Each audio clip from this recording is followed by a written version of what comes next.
What is the future for Hong Kong? Hello and welcome to the Unpublished Cafe. I'm Ed Hand. We're coming to you from a remote location and practicing physical distancing to enhance safety. While the world wrestles with the COVID-19 pandemic, there are a lot of eyes fixed on the Far East. Hong Kong enjoys a special status in China under its one country, two system principle, which allows for socialism and capitalism to coexist in Hong Kong. It was under British control until 1997. It was going to maintain that status until 2047.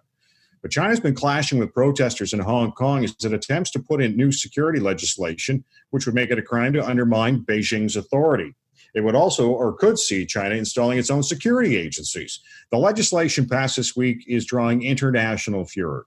China, for its part, is deflecting criticism, calling it an internal affair. And to ramp up the rhetoric even more, the U.S. has stripped Hong Kong of its special status. Canada, which isn't exactly in China's good graces, has made quiet comments. To get some more perspective on what's happening and where this could lead, I'm pleased to be joined by Elliot Tepper, the senior fellow at the Norman Paterson School of International Affairs at Carleton University. And Elliot, thank you for joining us. Well, nice to talk to you, Ed. With the world watching, what is China's end game when it comes to Hong Kong?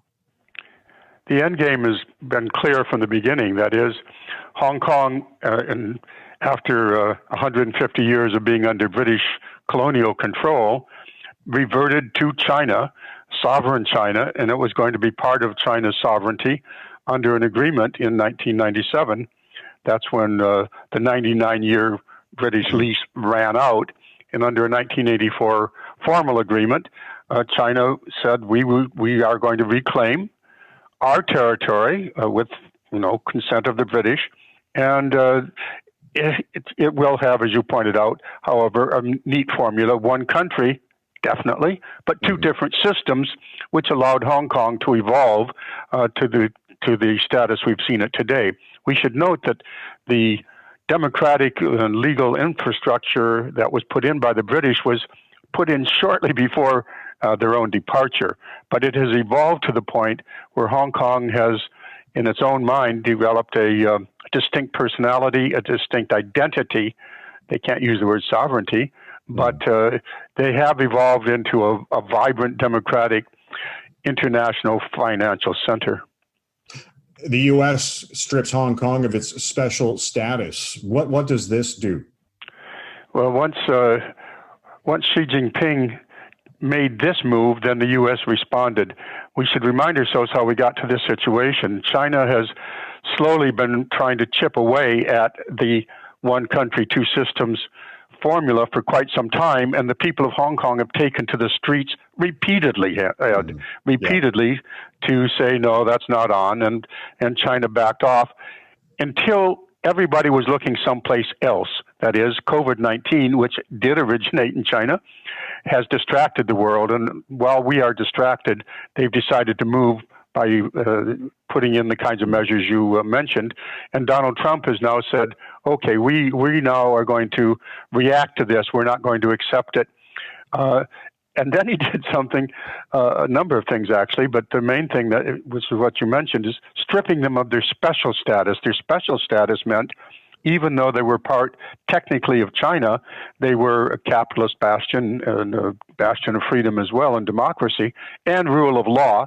And that made them very valuable to both to China and the world. But that gave them all kinds of trading privileges. What made Hong Kong so special as a financial hub was that infrastructure and the recognition, for example, under WTO rules, that they were a special system of their own. They couldn't be called a country, but they had a status. So what Donald Trump has said is, we are no longer going to recognize, now that Xi Jinping no longer recognizes Hong Kong as a separate place, we aren't going to do so either. So all the special privileges that Hong Kong has enjoyed are no longer going to be there. That's the statement. But the details, however, are now only now coming under scrutiny, and it may be a whole lot less than it first looked. The U.S. also looking at sanctions as well against China. This is not going to help the situation. Well, what's interesting, in a way, if you stand back from it, what the United States has said was, okay, if you don't consider any longer Hong Kong to be a special place. We don't consider it to be a special place. We agree with China's position. It's not a special place. And therefore, we, in a sense, are giving up on Hong Kong in the name of defending Hong Kong. It's a rather convoluted position to be taken. Elliot Tepper joining us on the Unpublished Cafe as we talk about Hong Kong. He is a senior fellow at the Norman Patterson School of International Affairs at Carleton University. And what have you made of Canada's response? It seems to have been a little muted, in my opinion. Well, Canada is in a very special circumstances of our own, as you know, because of the Meng Wanzhou situation and what can only be described as the hostage diplomacy that China has been deploying against us. And by the way, it isn't just against us. China has done this with a number of other countries as well. Those countries in the region, South Korea, Japan, also more recently in Scandinavia. So they have a pattern of expressing their displeasure by invoking the Chinese rather arbitrary judicial system. And we have two hostages there.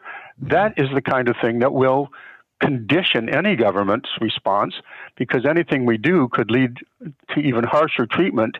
And as you know, we just had the situation of Meng Wanzhou going through our judicial system, and her quite strong legal case was dismissed, so that she now remains in Canadian nominal custody. She's under house arrest and can wander the city as she wishes from her mansion, while our two hostages are under very strict and harsh detention in China. So what a responsible government can do is constrained by what China might do to our own citizens. But we have, in fact, now joined the United States and Australia and the UK. Canada is a signatory to an international démarche condemning what was done by China in regard to Hong Kong. There are 300,000 Canadians who live in Hong Kong. Do you expect them to stay? It's not only those. There's many others that have some kind of a partial UK citizenship, and then it's a global cosmopolitan center. There's people from all around the world who live there. The strength and vitality of Hong Kong, and therefore its utility to China as an entrepot, not only for products, and that's a big one for that, but also for financial arrangements. All the financial centers are there. That is diminished if they lose their human capital. And indeed, Canada may benefit from the receipt of a lot of highly trained, highly motivated, highly skilled Canadian citizens who live in Hong Kong. But it would be a major, major situation to see a transfer of population of that magnitude, and it would be in itself an indicator of the future of Hong Kong. What do you see as China's next step with Hong Kong? They have decided there's two parts to this. They have decided, while the world was preoccupied, to finally move against Hong Kong, that had been protesting by name against Xi Jinping and against China. And they're doing that through their own processes, their own rubber stamp parliament. They are trying to put through the Hong Kong parliament a separate legislative, harshly negative process, saying that if you insult the national anthem under Hong Kong law, you can then be punished. They're likely to proceed on this. The fact that the world is by and large written off the response, the pushback against Hong Kong, against China over Hong Kong, will only encourage China. China can take a measure of the world response, the strong sounding measure by the U.S. president, including the what he was calling the nuclear option of revoking the status we just discussed. None of that actually seems to be considered a serious matter by, for example, the Hong Kong dollar has gone up. The American Stock Exchange has gone up. The Hong Kong Stock Exchange has gone up. So the response so far, the pushback against China, is apparently being seen by the most relevant parties as not amounting to very much. Therefore, it's likely that China will, until it sees there's an actual cost, proceed. And the Hong Kong we have known is definitely in peril.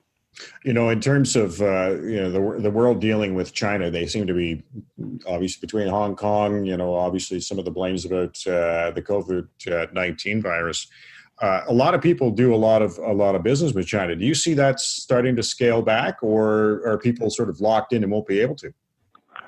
We are into an extraordinary situation where the type of globalization that has undoubtedly prospered everyone around the world, including us, and country after country, has prospered by the form of globalization, which did benefit China. It lifted more people out of poverty than any time in history, human history, but it's done so at the expense of the deindustrialization of the world, and that's been behind a lot of the push of the populist movement, saying that kind of globalism doesn't work for us. We're opposed to it, and it helped elect Donald Trump president.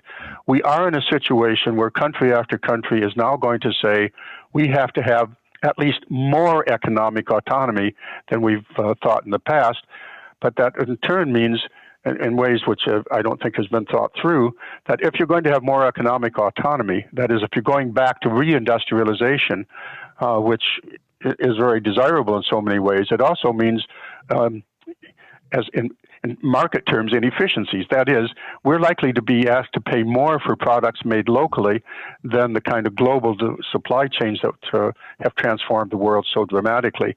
The economic implications are not yet known. The political implications are, however, we see a rise of nationalism, a return of borders, and a giant clash now between China and America, the two great powers at the moment. Although the U.S. militarily is a far superior power, it remains to be seen if how the U.S. manages this will only lead to its further diminution as a global power and the further expansion of China as a global power. Very interesting. Elliot, I want to thank you for joining us. Oh, you're very welcome, Ed. This is an incredible time of change and of course, danger. I hope everybody who's listening enjoys our summer, but does so safely. Elliot Tepper is a senior fellow at the Norman Patterson School of International Affairs at Carleton University. And I want to thank you for listening to the Unpublished Cafe. Stay safe. I'm Ed Hand.